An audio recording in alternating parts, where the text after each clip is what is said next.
Let's go to Emma James, who's always wise, of course, especially when drink is around, here with MediaWatch. Good to see you. You've been looking at a reaction to the Russian withdrawal from Syria, which, of course, was a bit of a surprise announcement by Vladimir Putin.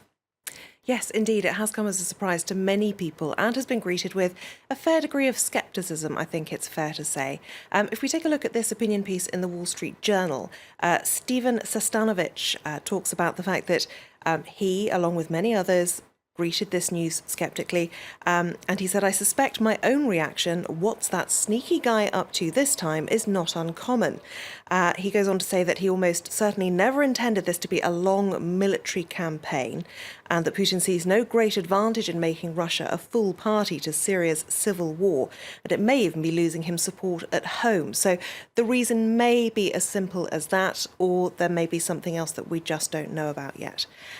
If we take a look at how cartoonists have been reacting to this one as well, this features Geneva, the peace talks continue. Assad there at the negotiating table, propped up by Russian rockets, and as they're pulled away with no warning, he falls. And that is by Hassan Bleibel. Elsewhere in L'Orient Le Jour, we have a particularly dark and cynical cartoon. This features the world's leaders sitting around the negotiating table, sucking on oil supplies. And you'll notice that the world's cameras are around the table, but they're pointing away from it. They're looking right now at the refugee crisis as it unfolds around the world. And it's a particularly biting satire, really, of what is happening there in Geneva, and doesn't really fill you with much optimism either. It's quite a chilling view, isn't it? Yes. Now, one group who is very much trying to keep what's happening on the ground in Syria at the forefront of people's minds is Amnesty International. They have created a virtual reality experience called Fear of the Sky. And what it's designed to do is really put you in the shoes of ordinary Syrians. You can basically pick where you want to look at. It combines video, it combines eyewitnesses, accounts of what's happened, and photographs to give you really an idea of what life is like in Syria right now, because the story really has been usurped by what's happening elsewhere in Europe, the migrant crisis, and it is, of course, many, many Syrian refugees leaving scenes like this, understandably. And this gives you a very good idea.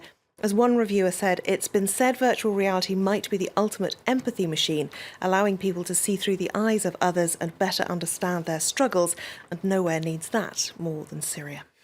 Indeed, indeed. Now, another huge day for US politics. I know you've been looking at this one too. Super Tuesday 2, 2016 race, of course, for the White House. How's this being covered? Well, it seems a lot of people are particularly interested in how did the Republicans get here? But also, it is the moment when people have gone from thinking that Trump as a president, or at least a presidential nominee, is unthinkable, to it's almost an inevitability.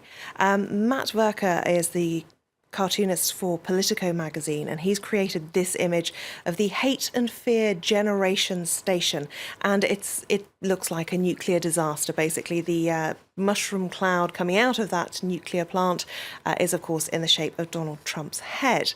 Rather a bleak one, that. But many people are saying this was really something that the Republican Party should have foreseen.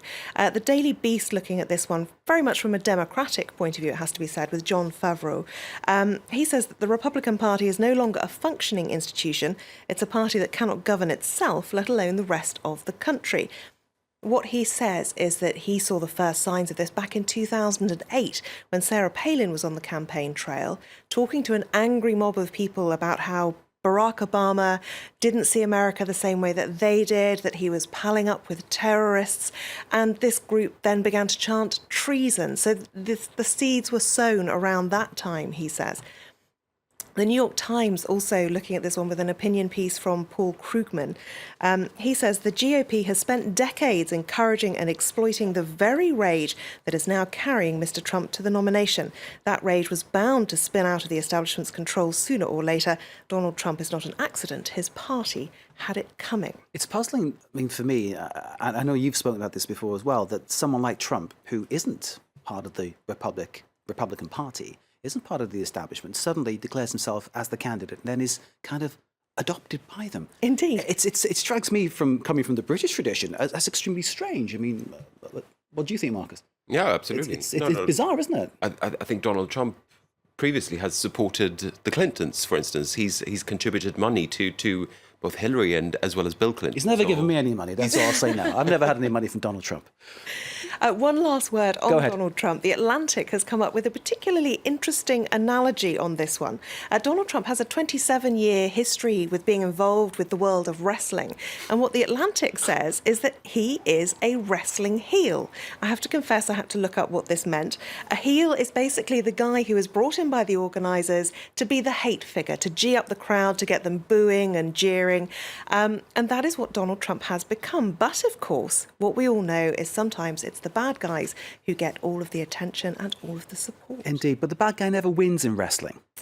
We'll have to wait and see. And it might be slightly different in this contest, mightn't it? Indeed. Emma, thank you very much. Emma with MediaWatch.